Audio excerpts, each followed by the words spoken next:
સુરતના ચર્ચાસ્પદ નાસિરનગર ભૂતિયા ડિમોલેશન મામલે હવે મોટો વળાંક આવ્યો છે. છેલ્લા 15 દિવસથી સમગ્ર રાજ્યમાં ચર્ચાનો વિષય બનેલો આ વિવાદ હવે દેશના સર્વોચ્ચ વહીવટી કેન્દ્ર સુધી પહોંચ્યો હોવાની ચર્ચાઓ પણ તેજ થઈ છે.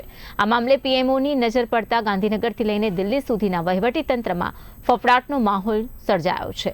સુરત મહાનગરપાલિકાના કમિશનર એમ નાગરાજનને દિલ્હીથી તેડું મળ્યું હોવાની પણ માહિતી સામે આવી છે, જેને પગલે તેઓ તમામ સરકારી કાર્યક્રમો પડતા મૂકી દિલ્હી જવા માટે રવાના થયા છે.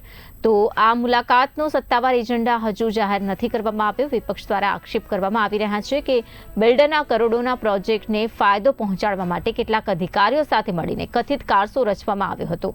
આરોપો અનુસાર નાસિરનગર વિસ્તારમાં પ્રોજેક્ટનો પ્લાન પાસ કરાવવામાં કાયદાકીય અડચણો હતી, કારણ કે ત્યાં સુધી પહોંચવા માટે જરૂરી રસ્તાનો પ્રશ્ન ઉકેલાયો ન હતો. ત્યારે વિપક્ષનો દાવો છે કે પ્રોજેક્ટ માટે રસ્તો ખાલી કરાવવા ગરીબોના આશિયાનાઓને નિશાન બનાવવામાં આવ્યા અને ડિમોલિશનની સમગ્ર પ્રક્રિયા સામે આવી. તો ગંભીર અને અનિયમિતતાની આ જે ઘટના છે તે જોવા મળી છે. એટલું જ નહીં, પોલીસ વિભાગની એક ચોક્કસ શાખામાં બિલ્ડરની સતત અવરજવર હોવાનો પણ આરોપ લગાવવામાં આવી રહ્યો છે. ત્યારે હવે આ સમગ્ર મામલે અનેક સવાલો ઊભા થઈ રહ્યા છે કે શું ખરેખર બિલ્ડરને લાભ પહોંચાડવા માટે સત્તાનો દુરુપયોગ થયો હતો?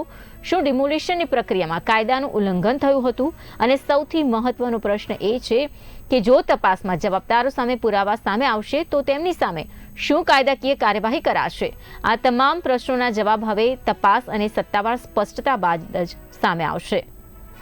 પરંતુ એક વાત તો ચોક્કસ છે કે સુરતનું આ ભૂતિયા ડિમોલેશન પ્રકરણ હવે માત્ર સ્થાનિક વિવાદ જ નથી રહ્યો, પરંતુ રાજ્ય અને રાષ્ટ્રીય સ્તરે પણ ચર્ચાનો વિષય બન્યો છે.